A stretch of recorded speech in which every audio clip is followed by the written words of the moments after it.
Hey folks, John here from Vigilante Copywriter, Vigilante Entrepreneur, whatever the hell my channel, thing, brand, whatever the fuck is called. And I wanted to do this for a couple reasons. One is to help you make money, get clients, write better copy, all that shit. And also, to be completely honest, to test out my camera gear so that I can make guitar videos with it.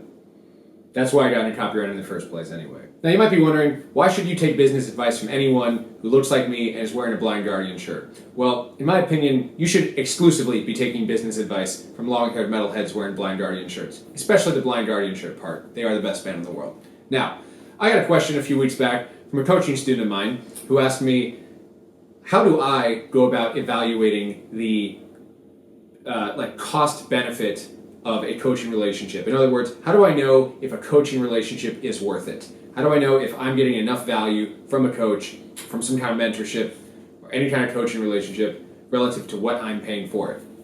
And I thought that was an interesting question because in the copywriting, marketing, internet marketing, whatever space, there is a ton of coaching. And it's almost like we invest in coaching almost for recreation. It's like a hobby. It's like the stereotype about how women go buy shoes. We buy courses, coaching, mentorship, join groups, shit like that. Going to events. And this stuff is extraordinarily expensive in a lot of cases. That's just kind of how our industry works. And so I thought this was an interesting question. It made me do some deep thinking. And I gave him an answer. And then I decided to make this the first video in my cluster of content.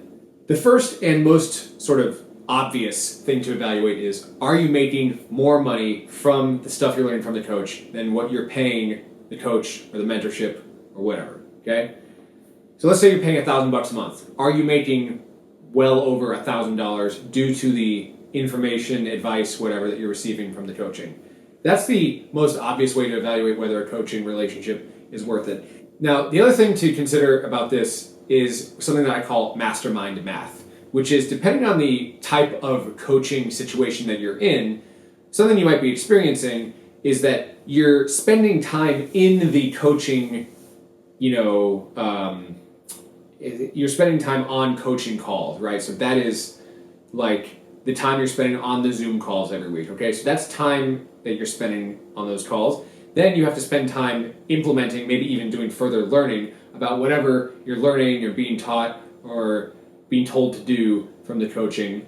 And that's now time you're spending. And then you're also paying for the coaching that you're getting. And so you have this real drain on your time and money and energy and resources. And you need to ask yourself if it's really worth it. Because you might say, oh, I'm in this mentorship, I'm doing this coaching thing, and it's only X thousands of dollars. And it's usually a plurality of thousands, right? So let's say it's $1,000. The real cost is actually not $1,000. It's a multiple of that in many cases, because you're spending probably a lot of time in the coaching calls, and that's time that you could be spending making more money, or that's time you could be spending doing other shit that you'd like to do with the money and freedom that you have from being a copywriter, an entrepreneur, or whatever, right? So the actual cost is usually some multiple of the dollar amount that you're spending on the coaching relationship. On that note, it's a bit of a tangent. That's also why I recommend to look for coaching relationships that are not going to compel a lot of time on your part and or are designed specifically to make you do things that you would have been doing anyway, but doing them better. So something like if you invest in a service, a coaching service around critiquing your copy, in theory, you should already be writing copy, right? So you're not really doing anything extra. You're probably just doing something you would have already done and then getting some feedback on it, which hopefully allows you to do it a little bit better, right? I can talk about mastermind math in more detail on some other video. So, like I said, the first and most obvious way to evaluate a coaching relationship is via the price that you're spending on it and then how much money you're earning due to that coaching. However, I do feel like this is the most superficial and unsophisticated way to evaluate value dollar-wise of a coaching relationship. Which leads me to point number 2, which is what I'm going to call intangible value. And in a way, this is probably most of what you're going to get from coaching, because a lot of coaching does not directly give you money. Okay, that's more of a done for you service, whereas coaching is inherently kind of a done with you you know what I mean, type of service, where the coach is helping you do stuff but not doing it for you.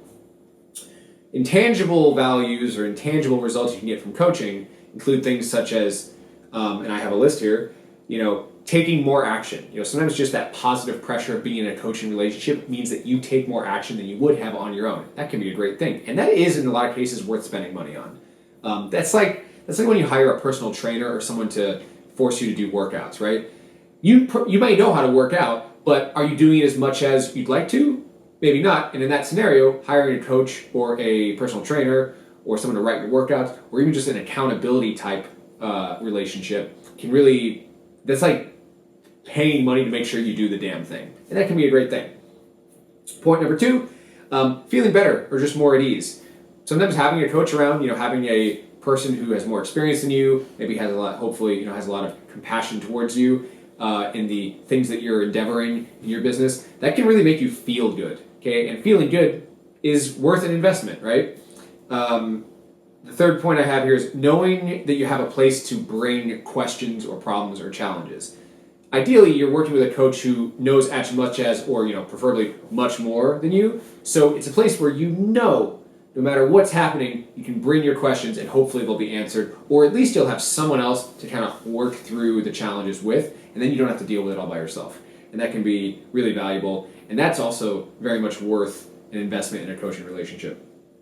And then lastly, and I'm sure there's other intangible values you can get from coaching, but something I have here is maybe it just makes you a better person. This is going to sound a little bit, arrogant or full of myself, but I've had students of mine tell me, besides whatever monetary, financial, business, whatever type results they've gotten from my coaching, they've said I've made them a better person, which is really a remarkable compliment, and I'm super grateful and honored for it.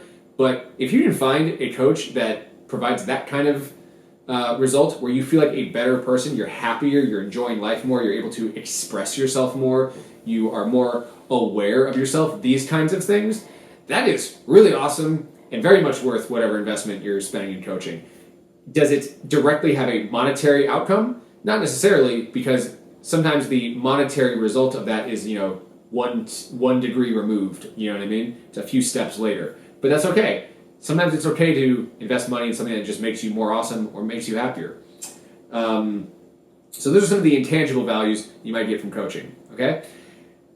Then we have a third point to all this, and I think this one is the most interesting one. I had to think the most about this, and in fact, this point might have been what made me want to make this video, and that is, if you're in a coaching relationship, ask yourself this question: would I continue to work with this coach if I didn't have a problem to solve? If this coach wasn't here to help me address some issue with my business or some perceived flaw or inadequacy, as in you want to make X but you're only making half X, maybe that's not a flaw but you are fixing something that you perceive to be not what you want. If you didn't have that kind of problem to solve, would you still continue the coaching relationship? And I think in some cases you might. Now that might seem silly. You might say well, why would I hire a coach if there's no problem to fix? But I think that gets into reparative coaching, which I think is a word, reparative coaching versus creative coaching. Sometimes you're working with a coach in order to fix problems, in order to solve problems, right? In order to make something bad into good, right? But sometimes you're working with a coach to take something from good or functioning or profitable into better or even greater or more profitable. Or you're making enough money from some aspect of your business over here, but you now want to try some different area of your business. Maybe you have a really profitable email list and you want to start running ads, or maybe you're really good at client work and you want to start running some of your own offers, or you have standard clients and you want to start getting into partnership deals or joint ventures and things of that sort. That's stuff that maybe isn't really solving a problem, it's just adding something new and creative and fun and positive and indeed profitable to your business or your life, right? So if you ask yourself the question, would I continue to work with this coach even if all my sort of problems were resolved? And if the answer is yes, I would say that indicates that the coaching relationship is really positive and worth it. It's sort of like your subconscious is doing the math there, and it's doing the math on, like I said, the intangible things. The tangible stuff is I'm paying someone X dollars per month and he's helping me or she's helping me make 2X or 10X or whatever. I would say probably something in the ballpark of 4x is a good number to aim for in terms of investment to like price of coaching to financial result, because like I said, you're going to be spending time on the calls and taking action on what the coach gave you, right? But we can't always measure this tangibly. So that 4x number sounds good in theory, but there's so many other intangible things to consider, and those can really make a coaching relationship worth it. And if you just ask yourself, would I continue happily, would I be excited to work with this coach, even if the perceived problems in my business were resolved? And if the answer is yes, then I would say, hell yeah, that's a great coaching relationship. I happen to have a business coach right now, and that's how I feel about my relationship with that coach. If I, had the business that I'd want or the next steps in my business resolved, would I keep working with that coach? I think so, because it's fun, it's creative, it's positive, let's just call it that. At the very least, my subconscious does the math there and determines that it's worth it. This is sort of a question that you may not be able to explain the answer to in a logical way, but that's okay. Your subconscious is doing the illogical, irrational, more feeling, intuitive kind of math there, calculus, right?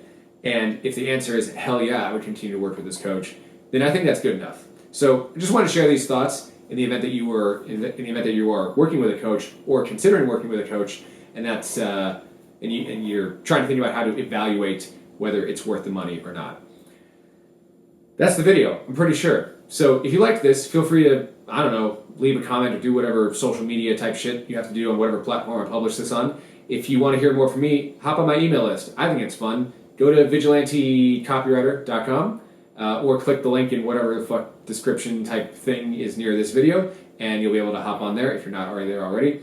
And if you're interested in hiring me for stuff, good news, I'm a coach. You can hire me for coaching services and all kinds of other fun shit. Probably my most popular thing is CopyTutor. That's where you send me one email per day, and I critique it in a Google Doc extensively, and you get coaching, feedback, and accountability on your email copywriting. It's pretty awesome.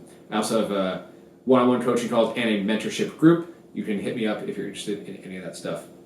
Anyway, I hope this video was fun and helpful. I hope, most of all, to be honest, that my lighting looks good and that the audio sounds good enough, because that's really why I'm doing this. I'm curious also to hear what you think about the overall setup. Wasn't sure exactly how I would film this shit, but I filmed a podcast actually here recently, and I have a black backdrop here and this nice table, and it actually looked pretty cool for the podcast, and I said, you know what the hell, this is an easy enough way to film videos about business shit. And sitting here with my black backdrop, black thing, in a way, it looks pretty serious. I think the only thing that doesn't look serious is this guy, but that's okay. You don't have to be serious all the time. Anyway, I've been John Sawicki. Thanks for watching. I'm sorry if this sucked. See you next time.